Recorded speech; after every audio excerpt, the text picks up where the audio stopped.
everyone, and welcome to the first episode of the DownUnderDyer podcast. My name's Mel, and I'm a knitter, dyer, and cat lover living in Sydney, Australia. And this is my monthly podcast where I'm going to be talking about knitting, spinning, dyeing, and all things fibre related. You can find me on Ravelry and Instagram at DownUnderDyer.com. And speaking of Instagram, at the moment I'm holding a giveaway on my Instagram account because I've hit 300 followers. So if you want to enter, it's open to anyone with a shipping address in Australia and New Zealand. So just head over to my Instagram to find the details of how to enter. Entries close on midnight, the 31st of March 2021, and the winner will be drawn at random. And what you will win is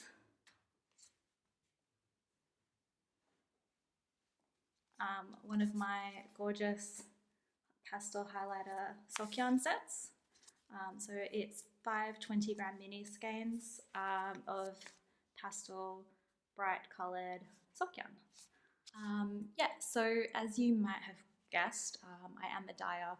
I started dyeing about a little bit under a year ago, and I sell my yarn on my Etsy store, which is also at DownUnderDyer. So feel free to go check that out, and I'll probably share a bit more about dyeing at the end of the episode, but I'm going to try and get through my general knitting and other fibre art related content first, so that if you don't really want to hear about my store, you can, and you can skip it at the end. What do I want to talk about this week? Let's start by what I'm drinking. So as a yarn lover, I am actually mostly a coffee drinker. But I do enjoy the occasional cup of tea, and so today it's pretty wet, windy and wild in Sydney, and I am drinking a cup of Dilmah French vanilla with rose tea. It's pretty amazing. It smells like Turkish delight, and I absolutely love it. I'm not wearing any knitted items today except socks, so I'm not going to show you any of my knitted items because I don't really want to do ballet in front of you all on my first episode. Maybe we can save it till later. All right, so let's talk about my stash acquisition to start with. I actually don't frequently buy yarn, but I did just get back from a short vacation. My partner and I were lucky enough to go to Tasmania. We got back about a week ago, and while I was on vacation I decided that I would buy some souvenirs in the form of knitting books and patterns and some wool. So yeah, also it was my birthday recently, so I did get some birthday related yarn acquisitions as well. Okay, so maybe I'll just start with the actual yarns that I got. The first thing I got was this lovely Inca spun heritage green sock yarn. So these are 50-gram balls of sock yarn, and they are 55% fine merino, 20% alpaca and 25% nylon. So because they're only 50 grams, I got 2. I'm planning on making my partner a pair of socks, and he really likes green, and this is a really nice, the camera's kind of blowing it out a bit, but it's this really nice deep there. That's probably a bit better. Deep olive greeny color. So I'm really looking forward to casting him on a pair of socks with this. Okay, and then so one of the other yarns that I got while I was away is by Rosehip Island. So you may have seen her podcast if you're into knitting podcasts. She is a dyer who lives in Tasmania, and I've been following her on Instagram for quite a while, and I love her knitting projects, and I was super excited. I haven't actually seen a lot of her yarns in Sydney, so I was very excited to see some available in a store in Launceston in Tasmania, and I bought it. It is gorgeous. I absolutely love that it's this beautiful magenta, but then it's got like bits of like light green and like purpley blues. Yeah. And this color is called berry picking. So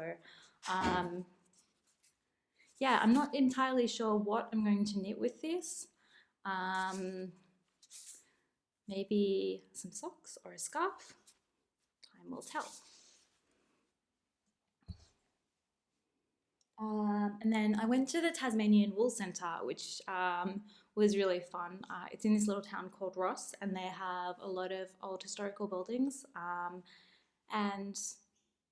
Yeah, the Tasmanian Wool Centre, which has a wool museum and also a little mini museum about the town.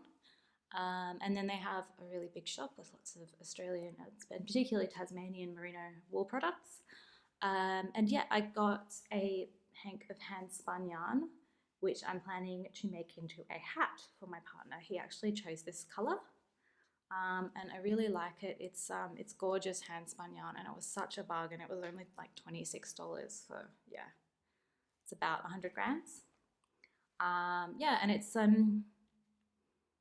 it doesn't have much information about what it is, but I'm guessing that it's probably about equivalent to a 10-ply Aran weight.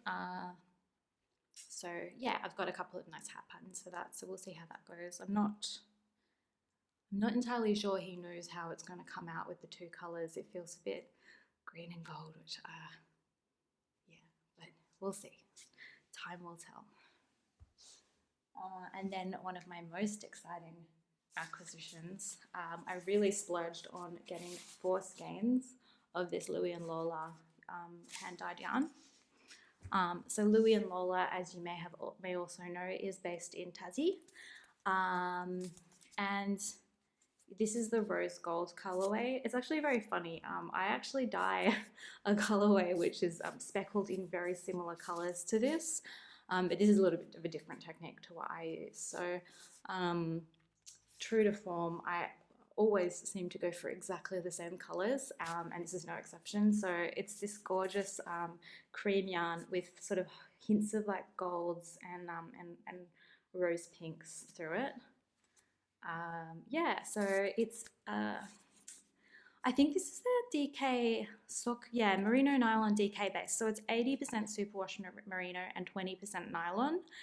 And I'm planning to make, even though it's a sock base, I'm not planning to make socks with it. I'm actually planning to make one of the raglan sweaters from Pom Pom's Ready Set Raglan book. I haven't decided which one exactly yet, but probably one of the ones with like the cute little detail around the raglan seam. So yeah, a bit of a splurge. I wouldn't normally buy a sweater quantity of hand-dyed yarn, but I couldn't resist. It's just too gorgeous. So yeah, 4 skeins of that to go into my acquisition. And so I also went to some like thrift shops when I was in Tassie and managed to pick up one of my favorite things to collect, which is these old vintage patterns. So I was really lucky in that my sister's not really a knitter, and my mum and my grandmother were both knitters, and so I ended up inheriting all of their old knitting books. And that's where my passion for old patterns started, but I cannot resist an old mohair pattern, and this is gorgeous. It's so contrasty, and I don't know if I'll knit it, but I'm definitely tempted. Yeah, and then there are some real like, just, yeah, so it cost me all of $1, which, you know, pretty good. And then I also got this cute colorwork pattern. So I'm not really sure about the sweater, but I'm definitely not sure about the colors, but I do like the reindeer motif. So if I don't knit the whole pattern of this sweater, I might just take the reindeer motif for use somewhere else. It also has this one, which it's great. So this one cost me 50 cents. Amazing. And then my partner actually picked out a sweater pattern that he really liked. So this is the pattern Smile Knits for Men, and he saw this when he was sort of waiting for me in a yarn shop, and he's already got a sweater which is basically this exact same color, but he wants me to knit this one for him in shock, green. So I'm currently looking for some yarn for this. So if anyone has any suggestions, it says it's supposed to use Patterns Wanderer 8 ply, but we don't really like the green from Patterns Wanderer 8 ply. And it needs like, gosh, for his size, I need a kilo. So I might be looking at Bendigo Woolen Mills for this. His last sweater was from Bendigo Woolen Mills, or I might end up dyeing some myself. We'll see what happens with that.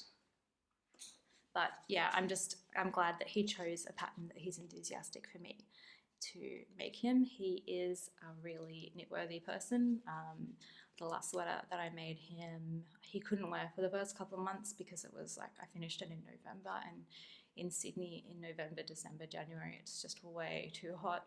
But he took it with us when we went to Tassie, and he wore it so much. So I know that he is a person worth knitting for because he just loves knitwear, and he really appreciates the sort of tailored quality to me designing it for, like me knitting it for him and making sure it fits him nicely and getting his colours right and everything. So yeah.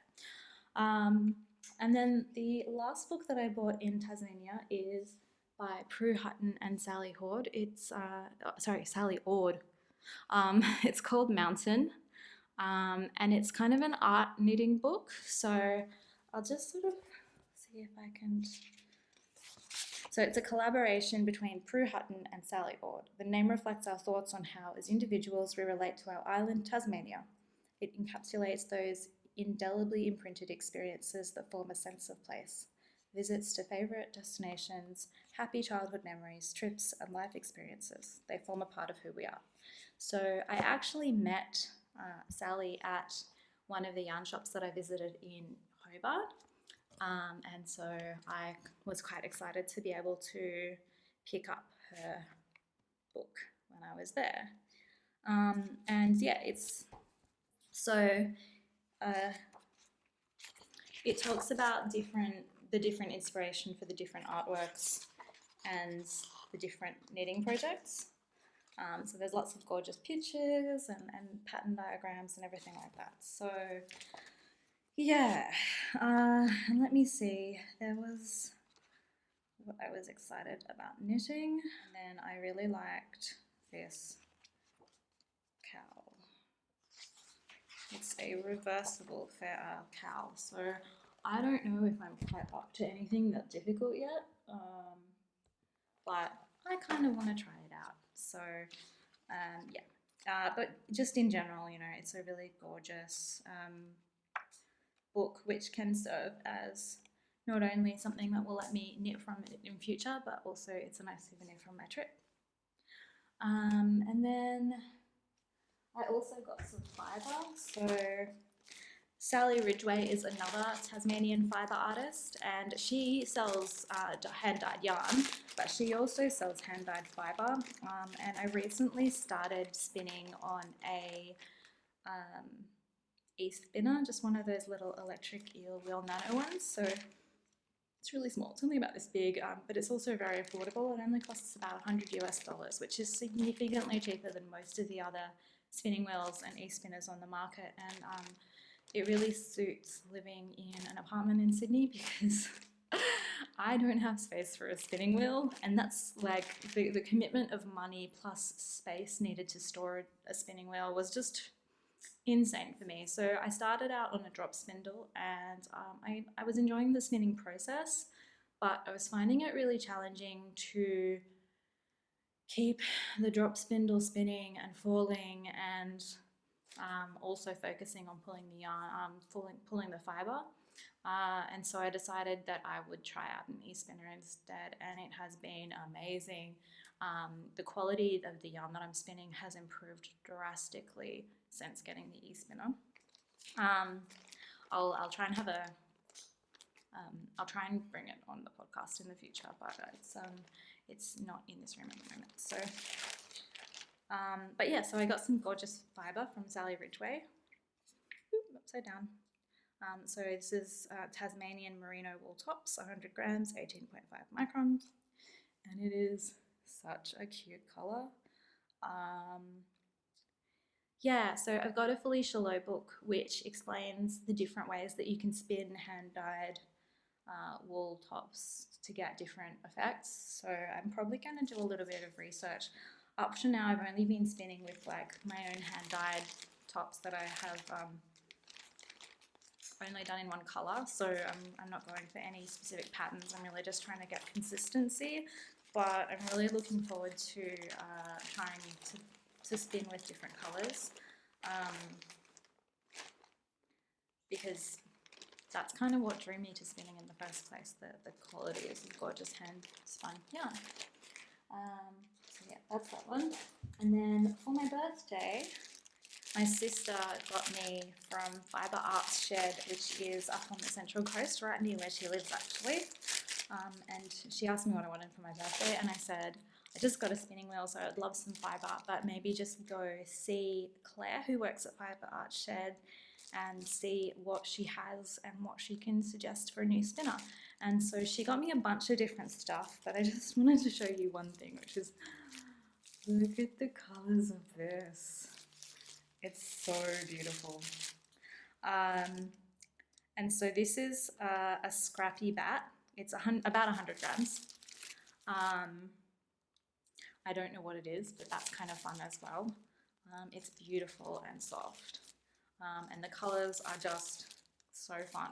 So I'm really excited about spinning that too. I think this seems like it'll be really easy to spin from just because it's all already so finely carded, I guess you'd say. Okay, and so then I bought myself this gorgeous birthday present, which is by Webspun Wares, who you can find on Etsy. Let me see if I can turn this light off. Yeah. There, that's much better. I think, is it? Yes, maybe. And so it's a gorgeous olive green, purple, and sort of, I guess, more like a foresty green colour. It's Dorset horn wool, and the colourway is called the Empress. And it is also hand dyed in New South Wales, and I believe it is also from up on the coast, but I could be wrong. Yeah, as I said, I bought it on Etsy. And yeah, I'm really looking forward to spinning this as well. I've seen quite a lot of pictures on Instagram and Etsy of people spinning their Webspun Wares fibres, and it always comes out so beautifully. Yeah. Okay, so the last thing that I wanted to show you is a birthday present from my partner, and that is the Vogue Knitting Ultimate Knitting Book. So I've been wanting to buy this for a while. It's kind of it's a very well-known knitting encyclopedia.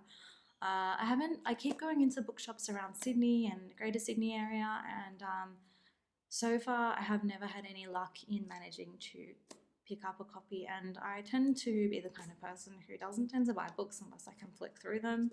And so yeah, I hadn't really prioritized getting a copy since I had to buy it online. But it's been on like this list of like things that I want but haven't purchased for myself, and my partner ended up managing to order me a copy for my birthday. So it's really cool. It's got a lot of like it's basically an encyclopedia on knitting techniques, but then it also has some information about garment knitting, and even it goes so far as to like designing your own knitwear. So I'm hoping that it will help me to learn to put some designs into my own knits. Like I've done a little bit of modification of patterns before, but for me, like I kind of like to be able to choose my own lace patterns and sort of modify the different elements that go into a garment, and I can find it a little bit overwhelming if I haven't knitted a similar garment with that kind of technique in the past to work out exactly how to execute it. So I think this book will be a really good resource for that. So very exciting. Okay, so I think that's all for acquisitions. It feels like a lot, but I guess this is my first podcast, and like I said, it was my birthday, and then on top of that, I went on a holiday and did some souvenir purchases. So don't expect so much acquisition in future podcasts. I swear, it's not going to happen unless it's undyed stuff. Yeah. Okay, so on to works in progress, I guess. And so my works in progress, I've got quite a few to share. I wouldn't say I'm a super monogamous knitter. I like to have a couple of different projects, but I don't like to have really more than 2 or 3 on the go at a time. I tend to like to have an easy project that I can just knit on when I'm in the car or not driving, but when my partner's driving, or when I'm on public transport, or when I'm watching TV, if like I'm really into it.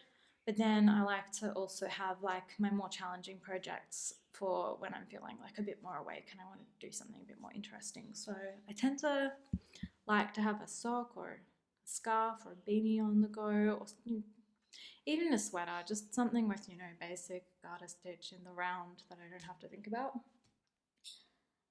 And so I recently recast on a pair of socks that I started these socks ages ago. These were actually the first socks I ever knitted, but I knitted them way too small for my feet because I think I got frustrated with how long it was taking to knit the length of the sock, and it was probably the first time I'd ever used 4-ply yarn, to be honest. And yeah, I just got bored with it, and so I kind of rushed to finish the foot, and it ended up just feeling a little bit too short for my toes. So I decided to just unravel the whole thing and start over.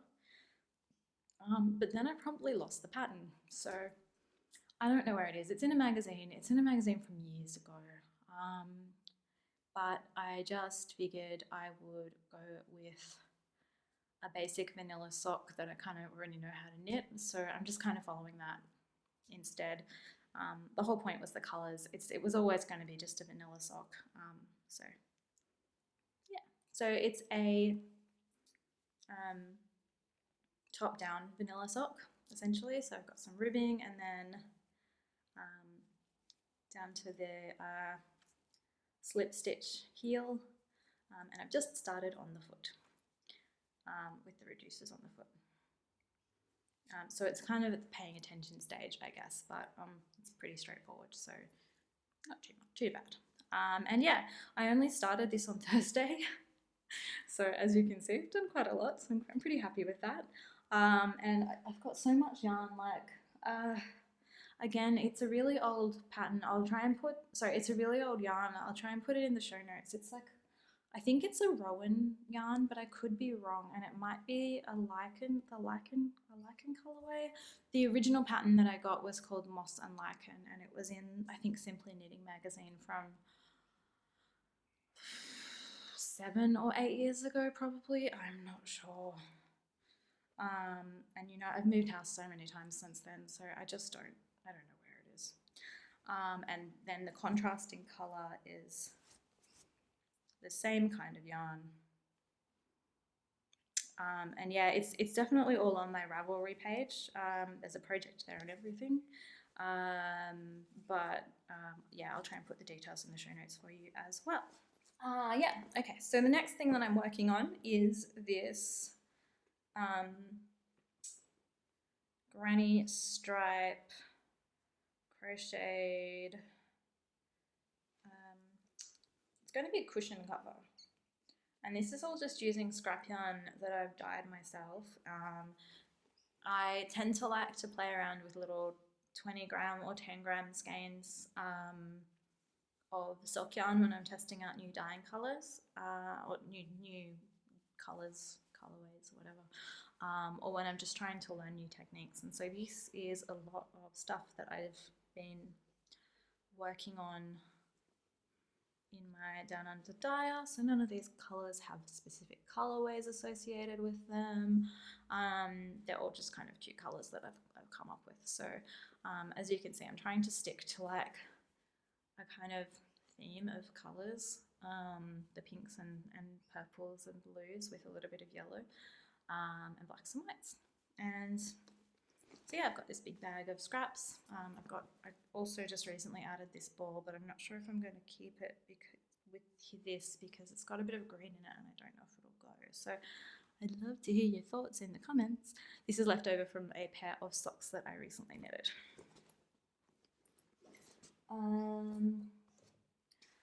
Okay, and then the next thing is my Ripple Tee by Jessie May.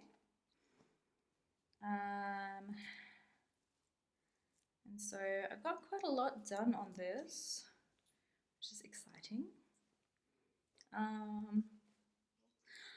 Yeah, so I've split for the V-neck. I just got these sitting on some holders at the moment. And then at the back, I'm just coming up to the back neckline here. And so I'm using I'm using my Koji colorway by DownUnderDyer, which is me, and I'm doing with this colorway. When I originally started dyeing it, I was playing around quite a lot with how bright I wanted the base color of the yarn to be. And so my first few skeins were intentionally pretty varied. And so to even that tone out a little bit, because as you can see, like this one in my left hand is a lot brighter, and this one in my right hand, which is getting really blown out again. Come on. Let's see. Yeah, I don't know. Anyway, so this one is much lighter than this one. But I didn't want, like, I wanted it to look fairly consistent, and so I've been doing alternating rows from the two different skeins throughout the whole project so that I can keep the consistency. It's also, I think, a good idea when you're using hand-dyed yarns, especially speckled yarns, because it sort of stops you from getting pulling, and like it stops it from being really obvious when there's variation between skeins, which, let's face it, with hand-dyed yarn, there's always going to be variation between skeins. So yeah, so I think it looks pretty even. I know at the back here, I got into like I'm onto the third ball, which is definitely much lighter than the first two that I started working with, so you can kind of see the difference, but I don't think it's super duper bad.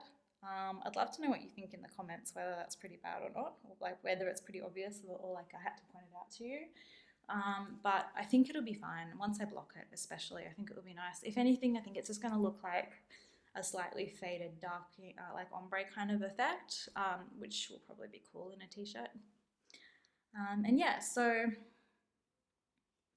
that was kind of a summery cast on, but now the weather is getting cold. I'm not like, it'll probably be pretty warm in Sydney winter anyway. If not, we only really get a month of it. And then the weather ends up being pretty warm again. So I'm hoping to get that finished really soon, but we'll see, because it's not really high on my priority list at the moment. So, and then my last work in progress, which is probably the highest thing on my priority list, is a test knit that I'm doing for Elephant Cat. And it is the skipping shawl. And oh my god, how beautiful is this? It's so gorgeous. It's been so grey and gloomy and rainy for the last week, and I can tell you that knitting on this beautiful gradient bright coloured shawl has been just so uplifting and nice. The yarn that I'm using is Infinite Twist Helix. It's the Helix Giant Gradient, so it's 240 grams in one big cake. And this colour is the Sorbet 2 colour, so here's the little tag that came with it. And yeah, so it was really cool. This test knit actually came with yarn support, which meant that I got sent the ball of yarn, which was really cool. And yeah, so I've been knitting along. I'm due to finish the test knit by the end of this month, so I've only got a few more pattern repeats to go. I think 2 and a little bit of pattern repeats to go. I was really hoping that I'd get it finished by this weekend because of the weather. I need to block it, and I'm a little bit worried that it might take a while to dry just because it's so damp in Sydney right now. But I think if I finish it next week, it should still be fun. So yeah. But yeah, so it's gorgeous. It's got this really lovely texture to it, which I don't know if you can see. I think looking at like Kat's one, once she blocked it, the texture just really sort of showed up beautifully. So I'm really excited about blocking this and seeing how it looks blocked. So and yeah, like I said, it's so fun to work on because of the way that the yarn changes. And yeah, so that's that one. So that's my last work in progress that I'm actually kind of actively working on. I've got a couple that are kind of in hibernation mode at the moment, but I'm not going to share them today. If I start picking them up and knitting them again, I will show them then, which I'm sure I will. But I need to get a few more things off my needles. So next, finished objects. I only have one finished object to show. I didn't bring the other 2 things with me because I kind of finished them quite a while ago. So I finished the Tilda Tee by Coco Knits, which was really fun, but that was, yeah, a while ago now, so I'm not going to count it. I'll probably wear it on a podcast in the future. There are pictures on my Instagram if you're super interested. I made a pair of Rose City rollers while I was away, as well as knitting on my Ripple Tee and the skipping shawl. And so these are my Rose City rollers. Sorry, they're not on a sock blocker. Completely forgot to put them on it. And this is using my hand-dyed yarn. This was an experimental colorway that I came up with, and I wanted to see how it knitted up before I decided whether or not I was going to put it in my store. And so it's like a green and rose pinky color with like a lot of beige undertones. Yeah, and that was the ball I was showing you before. So yeah. So yeah, I'm really happy with how they came out. I really like these colors. I love knitting shorty socks. I have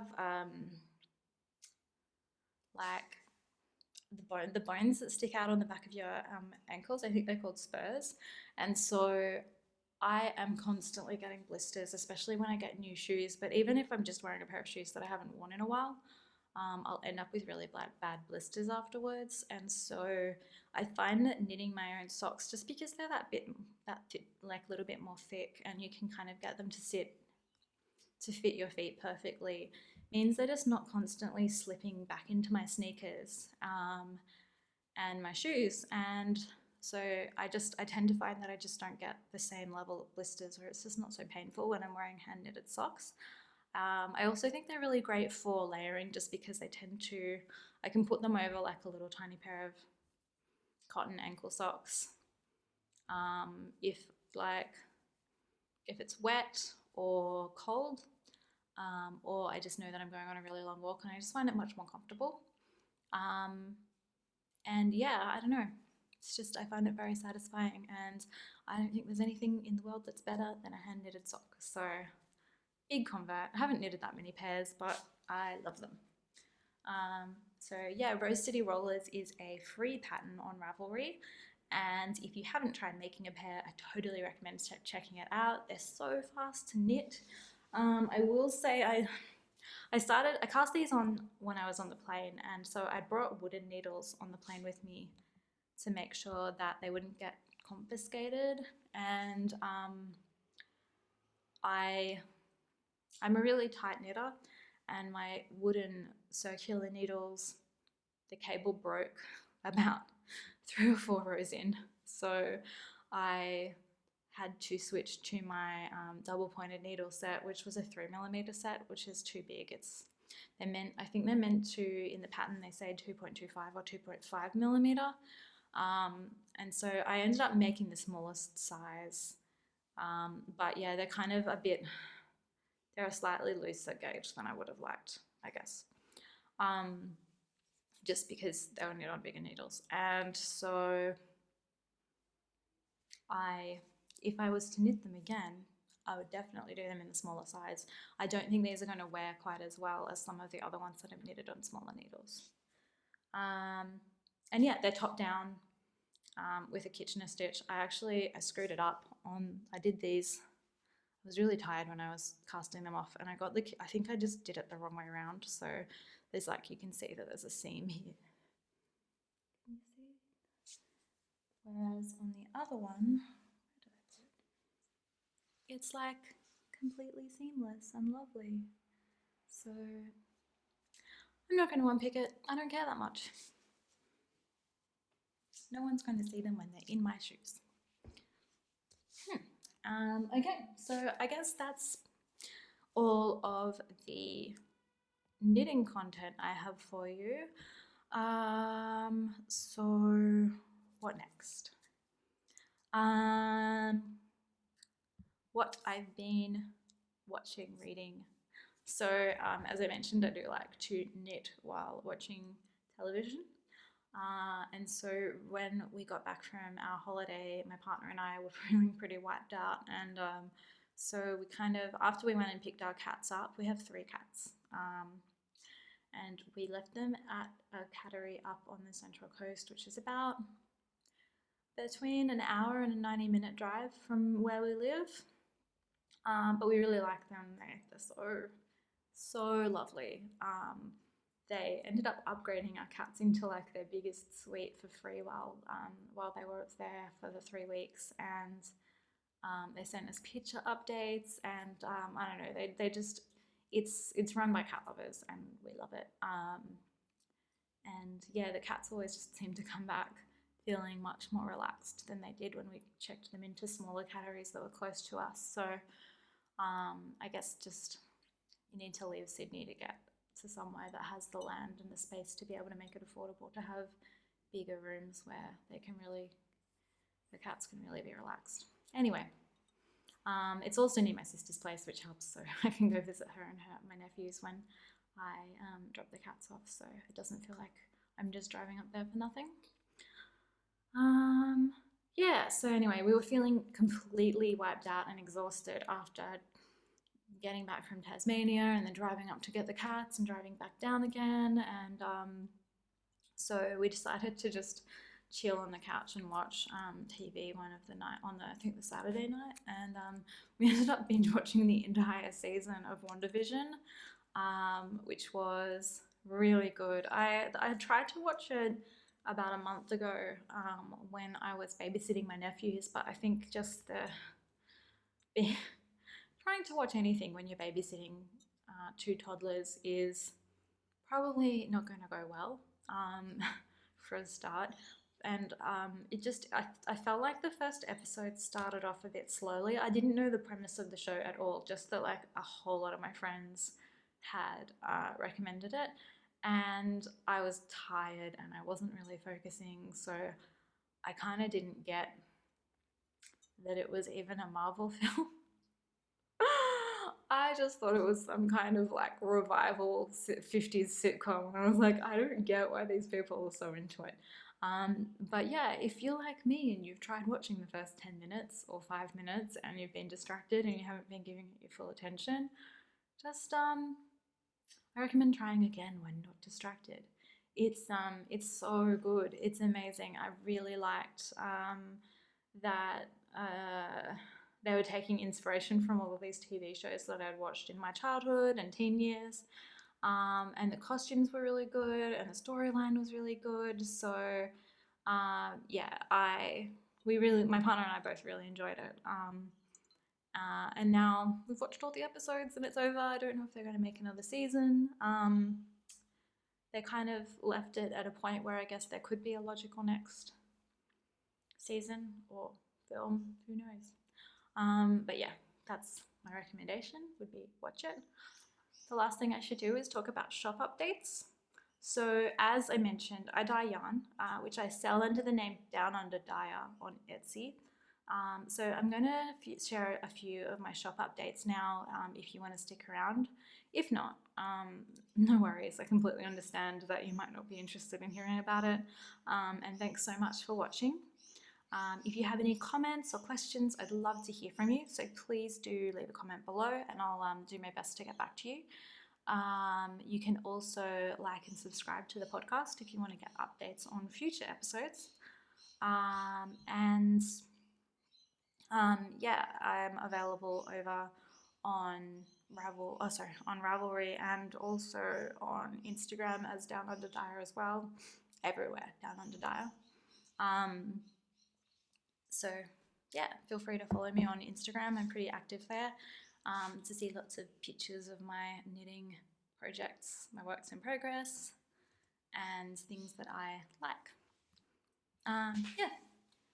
So I don't actually have any new stuff that I'm listing in my shop this week because I've been on holiday and I haven't been doing any dyeing, but I wanted to share a few things anyway. So the first exciting news is that I have got a new product which I'm going to be dyeing. But I'm still trying to decide whether I want to make it plain colours or speckled, so I'd love to hear your comments below. It's a silk mohair. So this is a 50-gram silk mohair.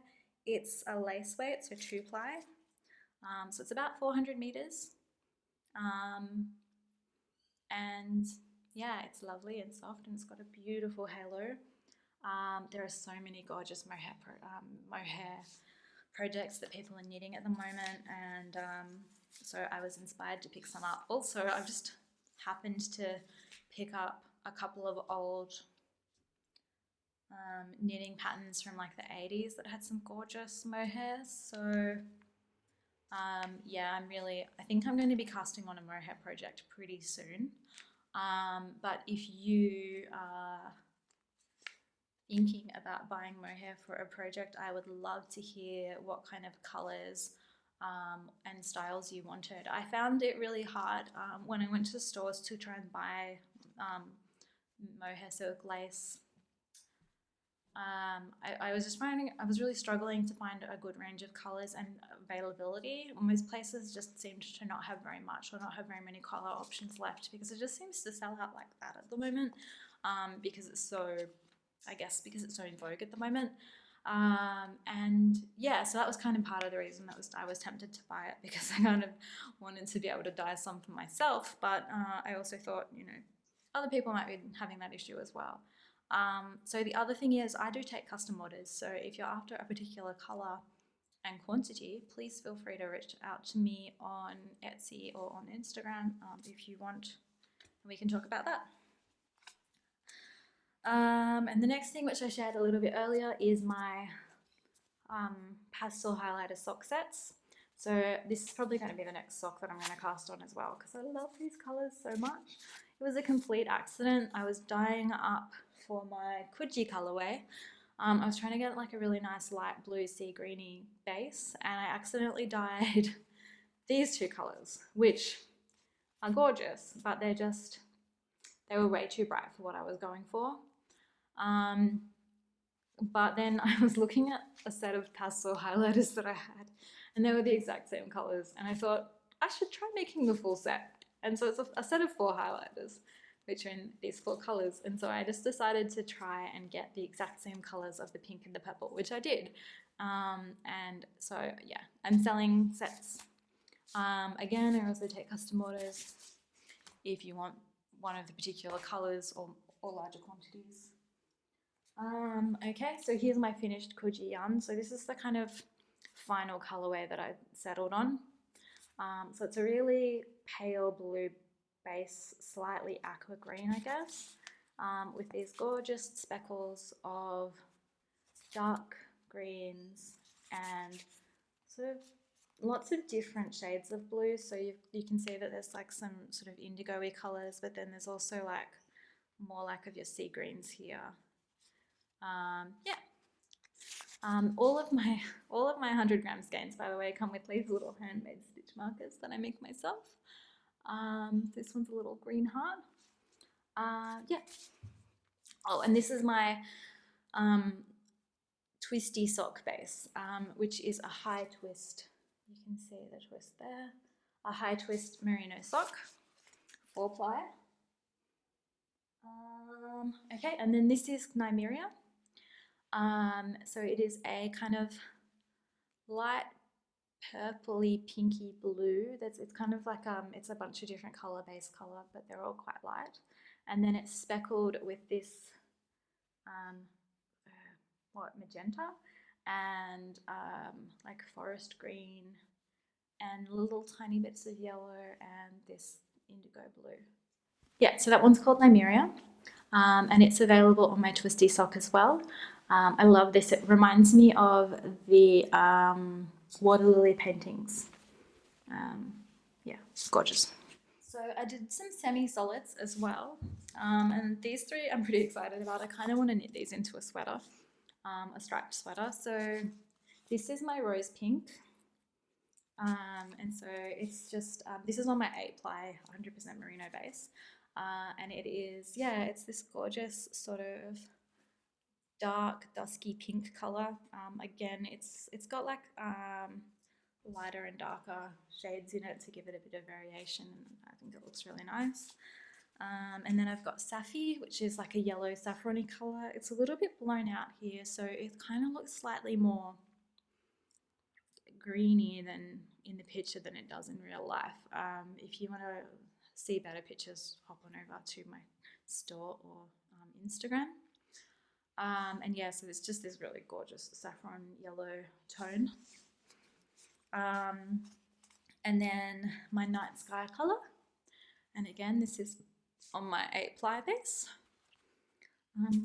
So night sky is a navy blue, but it's over dyed over other colors, so you can see that there's like little bits that break through, so it's a kind of glazed color. So what that means is you'll have bits of different color that kind of break through, and it's not really obvious in this picture, but yeah, I think over, let me see. So just here you can see that there's a little bit of pink, and then you can see the sort of darker sections, and yeah, it's not showing up very well here, but again, better pictures on my Instagram. And then I have garnet on my sparkle sock base. So I do a set of different jewel tones on my sparkle sock base, and that is a 4-ply merino nylon and stellina base. It's 420 meters, so it's actually quite long. It's kind of like a light 4-ply, maybe potentially even 3-ply. And yeah, I love this color. I'm quite excited about. I still haven't knitted myself a pair of socks out of this, but I would love to make a lacy pair of socks out of this color. Again, it's getting a little bit blown out by the camera, but